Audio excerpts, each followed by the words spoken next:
2 বছর আগে ঝুঁকিপূর্ণ ঘোষণা করা হয়েছিল বিদ্যালয়ের একটি ভবন। এরপর কেটে গেছে দীর্ঘ সময়, কিন্তু নতুন ভবনের কোনো বরাদ্দ মেলেনি। ফলে বাধ্য হয়ে পাশের একটি মন্দিরের বারান্দায় চলছে 253 জন কোমলমতি শিক্ষার্থীর পাঠদান।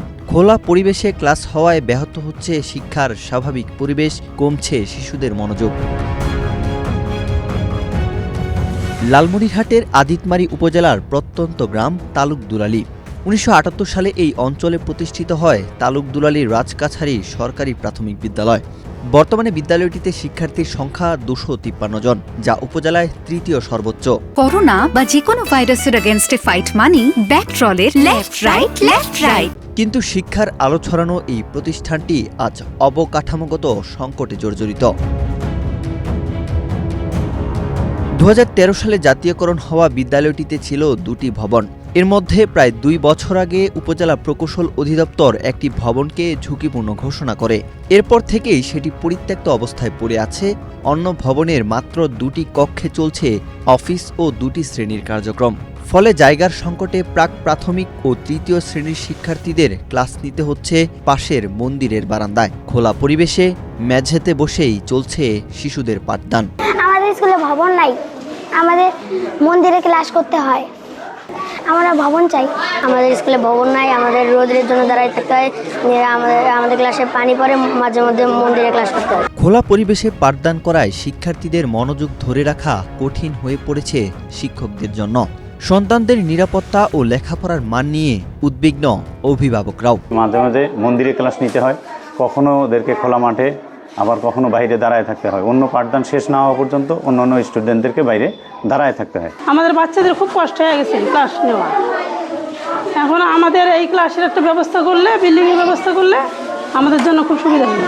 সরকারের কাছে তো আমার কি বলবো, আকুল আবেদন যে আমাদের স্কুল যাতে তাড়াতাড়ি একটা ভালো ভবন নির্মিত হয়, আমরা যাতে আমাদের স্কুলের শিক্ষার্থী নিয়ে একটা ভালো পরিবেশে পড়াশোনা করাইতে পারি।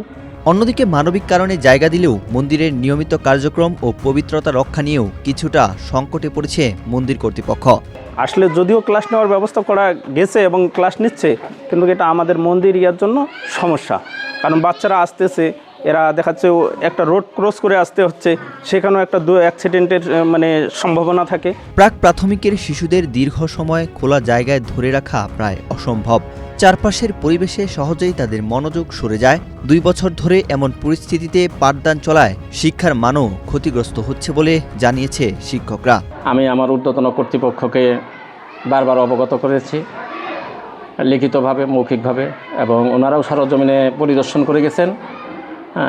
কিন্তু এই পর্যন্ত আমি কোনো বিল্ডিংয়ের ব্যবস্থা হয় নাই। আমার স্কুলে অনেক ছাত্রছাত্রী, প্রায় 252 জন স্টুডেন্ট আমার স্কুলে।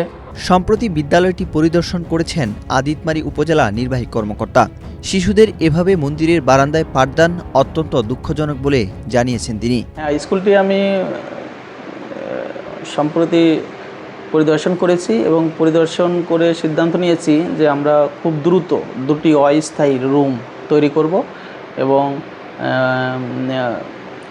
স্থায়ী বিল্ডিংয়ের জন্য ঊর্ধ্বতন কর্তৃপক্ষকে চিঠি আকারে, রেজুলেশন আকারে পাঠানো।